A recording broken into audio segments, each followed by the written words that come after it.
Um, to play Auburn. Decided to get back home. We'd been, even though we had a home game in there, we've been on the road 3 weeks in a row. Excited to get back home for homecoming and play a really good Auburn team. And they start offensively with Bo and Tank, two players at their position in the conference. Bo sure makes a lot of things happen when it doesn't look like he has a possibility to. And very fast wide receiver, have 4 of their 5 offensive line back. I really like their team.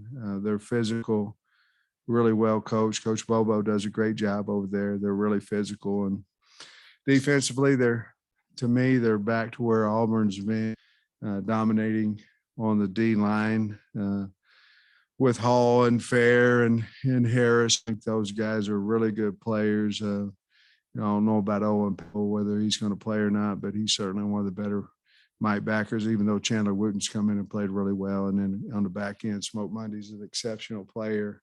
They're just a really good football team, and we're excited to have a chance to get them in here and play. With that said, we need our fans, and I think we're about 500 tickets remaining for the game. If you look, and Trey, I had a quick glimpse of what you said, and it's 100% correct. There's been 2 games that had specific, in my opinion,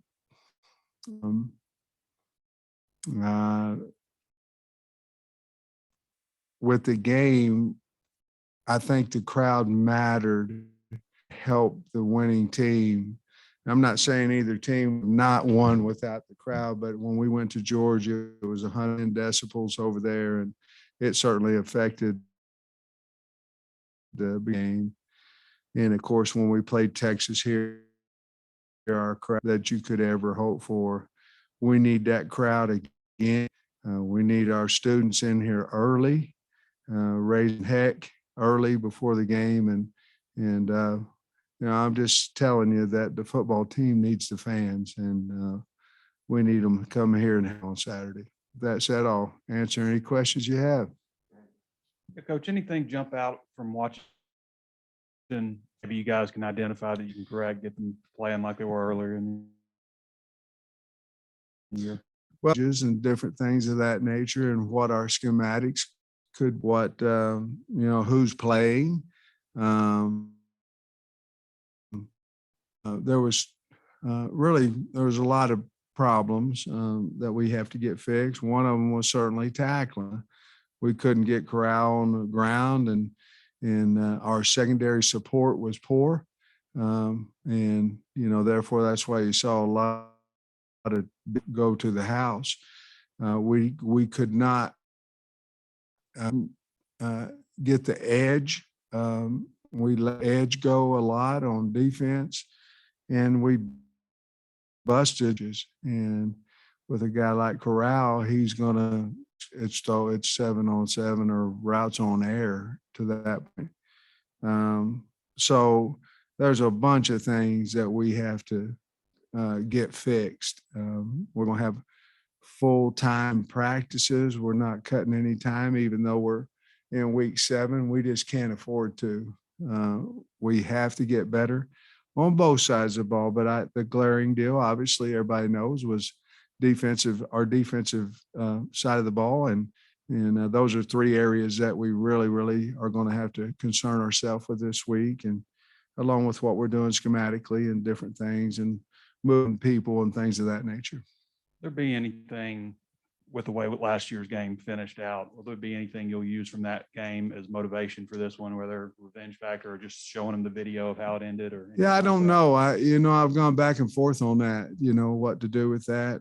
This is a lot of similar players on our team. A lot of guys have gone. I'm sure the same way with Auburn as well. I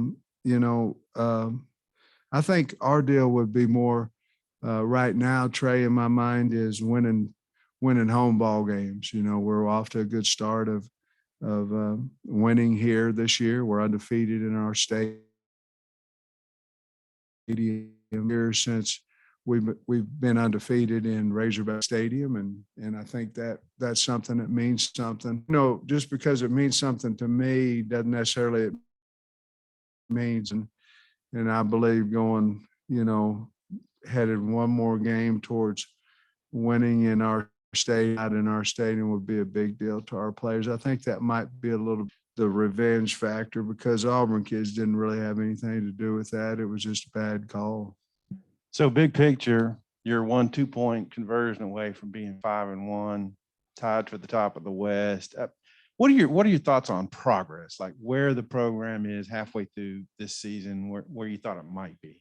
Oh, there's a lot of pressure that comes with success. You know, I'm sure there's a lot of pressure that comes with, you know, losing too. You know, I don't really want to get you that part of the pressure, but there's a lot of pressure. And once you start out like we did, you know, the fan base there, everybody, you know, starts getting, you know, you can go beat the Green Bay Packers, you know, and so with that becomes a lot of responsibility. I would much rather have it that way, you know, being 4-2.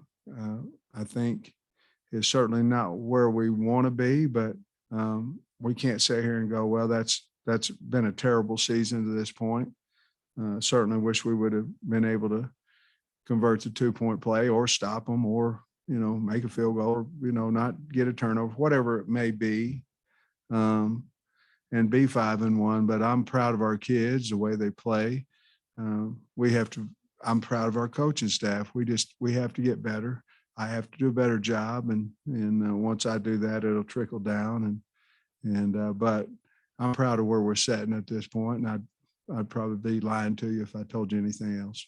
I haven't seen the replay, a couple of balls that could have been picked off. I think late in the first half, early in the second half. Just those are the kind of things that could turn a game. You know. Well, you're absolutely right. We dropped one, and then the next play they kick a 50-yard field goal. You know, and or something like we dropped one, and then shortly they end up converting to 3 points. So, you know, we practice that every day. The bottom line, we didn't try to high point the ball on any of them. You know, and you know, on catch, the one he's got a broken hand. You know, so got a cast on there. That's a little hard for him.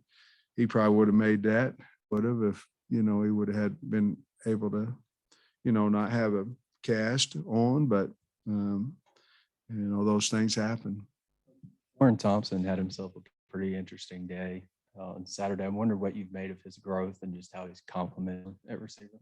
Well, I think he's getting better all the time. You know, he still has to continue to be a better blocker. He has to continue to learn the offense. But, you know, I think if you look at the portal, I think we've had 5 come from the portal, and I believe 4 will beat up. Gordon's been hurt, but he would be playing a lot of ball. You know, coach has done a good job with him, and he's got some really good big balls here in the last 3 or 4 games at least. And he's long, rangy, and fast, and he doesn't say a whole lot. You know, he doesn't much, but doesn't talk a whole lot. But he's turned out to be a really good compliment. They're going to have to watch him as well instead of, you know, just 1 or 2 of the other guys. After working so much on a 4-man front in the spring and early, do you still feel you got the depth to play that if you need to? I think we do. You know, that's some things obviously Coach and I have talked about, and yeah, we certainly do. I mean, if you're sitting there rotating, which we are right now, 8 guys, the D line, sometimes 9, that, you know, 4 times 2 is 8. You certainly could do it. And I'm not going to sit here and say what we're going to do or what we're not going to do, but to answer your question, you said we have enough D linemen. We feel like that we could rotate in a 4-man line. Also, does Nix present similar kind of dual threat problems that Corral did, different styles? I think he's incredible, Bo. I mean, he extends plays as good as anybody in the country. I mean, you can't get him on the ground. And, you know, we're going to have to work a ton of scramble drill because he extends plays, and certainly he's fast. I just really like him, and think he's a big time competitor. But yeah, I mean, those are things we're real concerned about, him running the football. Earlier you with Brian Hurst, and he was a little bit of an out of the box SEC hire in that he didn't have SEC experience, but he's got two former head coaches as coordinators. You know, Bobo was an interim. What do you know about Brian Harsin, and maybe how does Auburn look different under him than in the past? I mean, he obviousobviously went in with Derek and with Mike, and I mean, he hired some really good coaches around him. The man well at all. Heard a lot of his program and what he's done. I know his record as a head coach is incredible, really good record, and you know, Auburn wouldn't have hired him if he wasn't an exceptional coach. But I know the guys on his, you know, Will Friend, I know guys on his staff a little bit better than I know him. Yeah, and having two court, I mean, obviously you got Barry here, so you kind of know what that's about, but how big do you think he's got Mason and Bobo? I think for him, it's the same thing that happened with me. I mean, he certainly was a head coach and a great one before, you know, Auburn hired him, which I wasn't. But I think just you know, you sit there and could you imagine sitting in their staff room and you've got two guys that's been in this league, as you know, or not. Bobo wasn't in this league, but he was a head coach and he was in the league forever, you know, at Georgia. And I think that'd really be beneficial to him. And I think he'd go a long way in recruiting as well. So how does Auburn want to run the ball? How do they move it? Or do they have any similar schemes? Yeah, to well, I think they want to, and really they're hitting it straight downhill, you know, a lot of cutback on that inside zone, and basically they're letting you know, Bigsby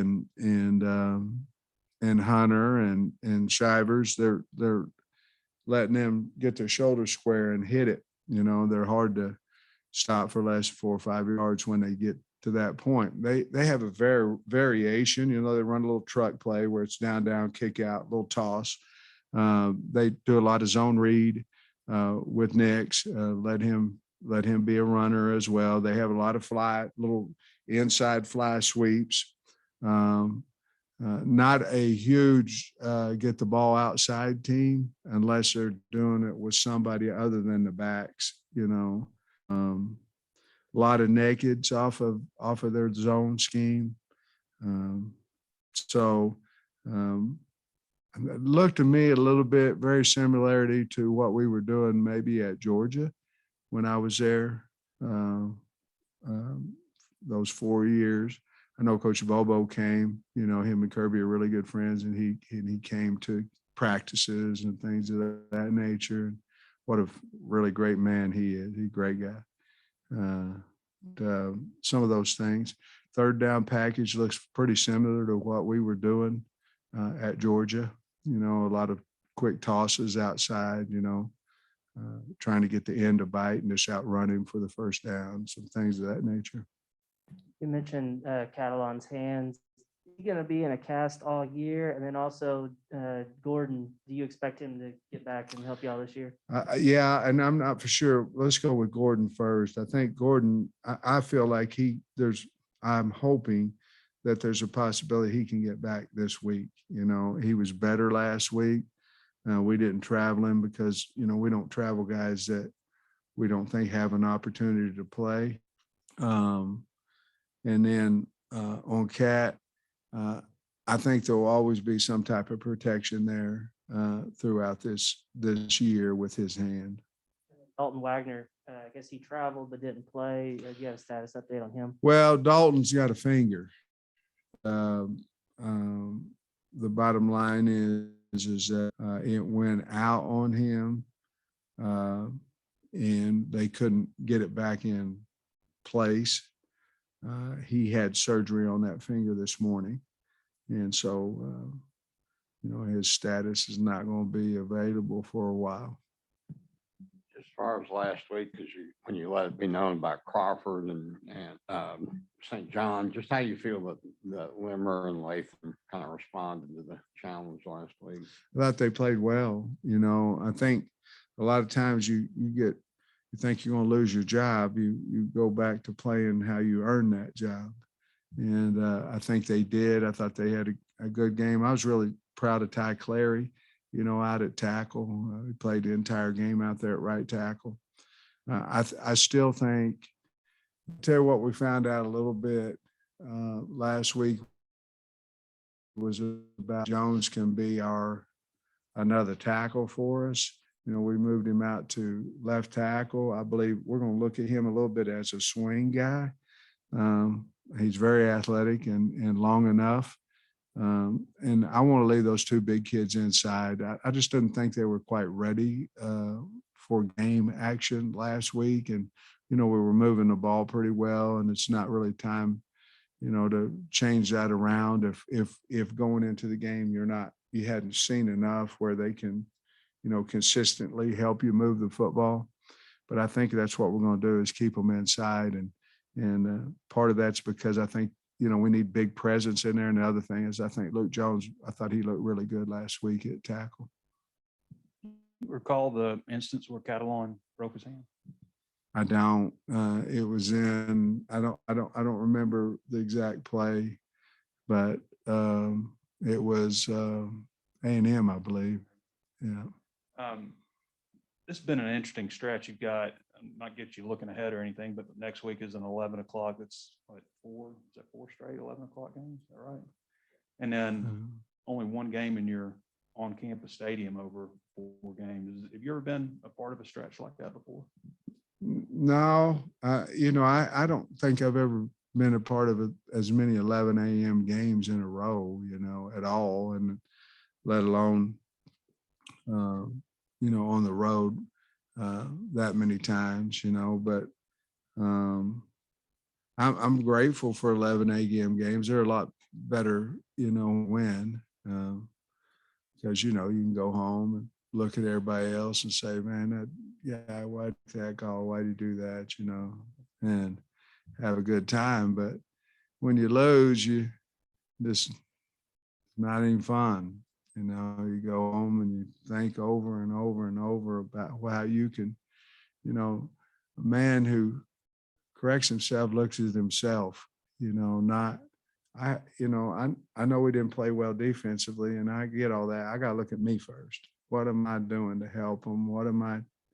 Am I giving input? Am I looking at enough film to find a flaw over here, things that can help, because of my offensive background, looking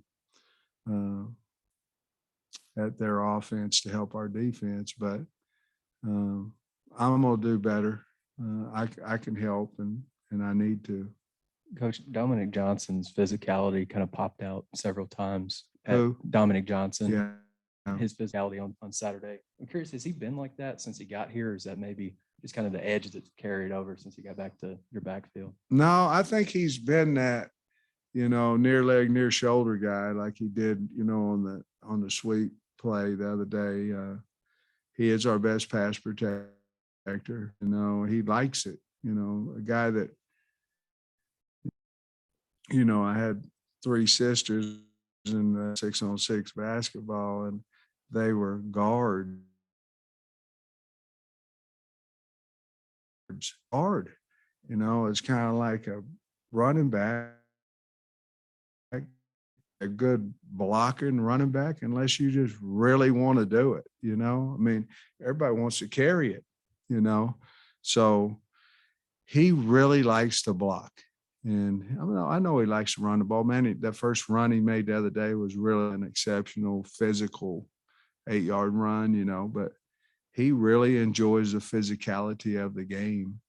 And I just been really, we've got to continue to get him more carries. That'll help us that way. But we've got so many guys that, it's hard to pick and choose. Rocket certainly played well, besides the one turnover, but they're all become a little bit better players, I think. What was y'all's evaluation of KJ? I mean, was that one of the better quarterback performances? It wasn't bad, was it?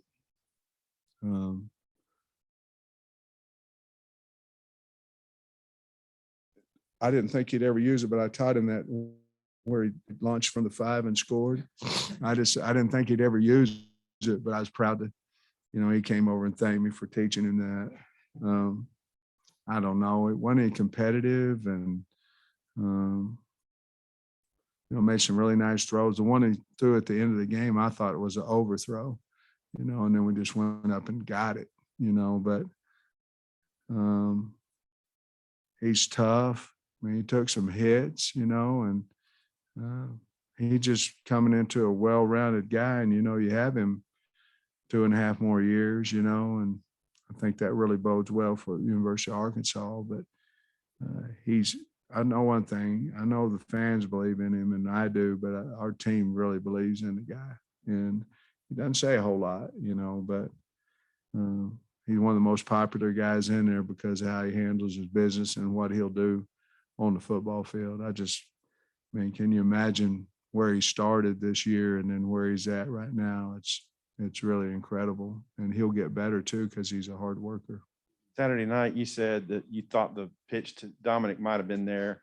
KJ thought it was muddy. What's the breakdown of the 2 Well, points? the end came inside, and so KJ thought that he could get outside on it, and then the secondary contain came up on him. We didn't have hard in the flat, and in all honesty, I don't know. He came off of that pretty fast. I don't know if he saw, because Myron had lost his seal hinge on the backside. So guys coming underneath too. I don't know what all he saw. But I think then at one point he decided, I'm going to run it. And then here comes second contain. And then I think, to be honest with you, I think he looked for Traylon and figured Traylon might can go get it. And, it just was a little hot, and it would covered, and the play practice, the shovel was there, and we came around, the dart was there, the little flat was there. Those 2 different times that we ran it at practice, it just wasn't there that day. Sam, Ty started 30+ games on the line, but I think that was his first start ever at tackle. I know he played some there earlier, but how'd you think he played, and how good do you feel about him, I guess, being the guy for a while if Dalton's going to be out for a while? I thought they all played pretty. Cody's biggest challenge this week is trying to do with his personnel, whether, Brady moves out there some as well. I mean, you have to have a back out. Is Tykees the guy? I really don't want Tykees to be back out there because I'm trying to develop those 2 big guards inside. So a really good job the entire day. Did a nice job. And I think Bo came over and helped him quite a little bit too. They were 3-man rush. So you basically, the way Ricky was playing, you basically could double team both edges, and that's what we elected is once Ricky was secure in there. But I think, for the first game and Ty's a veteran, like you said, he started a lot of games, and going into the game, I wasn't one bit concerned about.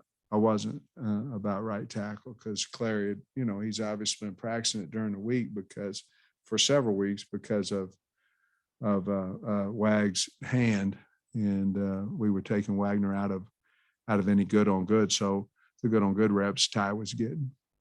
You guys are a slight favorite in this game. I think it's the first time since you got here you've been an SEC favorite. No, I know it is. Of course, Texas is kind of a quasi SEC team, Power 5.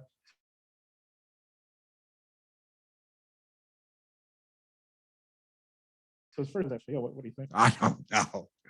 I mean, I don't know. I don't know if it has any outcome on the game or not, but I'd rather be favored than 22-point underdogs. I mean, I don't know what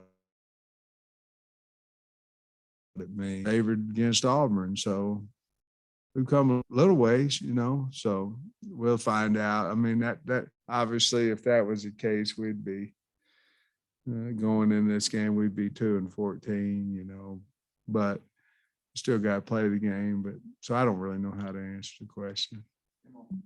You talked about the physicality of the running backs. What are they doing outside of practice from a strength and conditioning perspective? Get better. The second part of that, how has Rocket progressed through this season, especially for being so young? I think, well, we still lift two times a week for strength. It's not just to maintain for strength. If you're not a traveler, you're going to lift 3 times a week. But I think Rocket, really, to be honest with you, I think he really he got some confidence in the first 2 scrimmages, I think. And you see him, I feel like he's just getting better, each game. And what he's doing, Jimmy's done a really good job in individual with next hole, because zone's about where's my read? Is it there? Yes, hit it. Is it not? Hit the next one back, not there, hit the next one back, wherever it may be. It's really simple, but it's hard to get in a young running back unless you rep it all the time. And it'll just be next hole. You guys have seen that drill out there with Jim. And now in the SEC, the hole's open and then it closes in a hurry. And I just keep talking to those young guys about, hey man, if it's there, hit it. And that's what he's doing now. There's not a hesitation. And if he misses one, we should have done this, we say, okay, next opening. No. Okay, well, just be patient. And there's him and AJ, but AJ, I still think he's behind Rocket because of the scrimmages. He just never got that hit in a game, and Rocket had those scrimmages to help him. And AJ also lost about 10 to 12 with his concussion. So I'm really proud of Rocket and good player. He's a good player now, going to be a really good player for us. Coach, it seemed like Ole Miss's defensive line had quite a few injuries during the game that kind of slowed things down. I think They came back though. Yeah. They're healthy enough. The NCAA. I'm wondering if you've done that or do you have any No, ideas? you can't. No, the rule has to change. I mean, right now there's no penalty, and I'm not saying the guys weren't hurt. I mean, they may have been hurt. I'm not a medical doctor, so, but a lot of them, cramped up or whatever happened to them. And no, that I think the rules committee's got to look at that. They wait every 2 years to do it. And I think I'm on the board of trustees. I think really have to look at that, that's the first time that many injuries had happened in a game this year.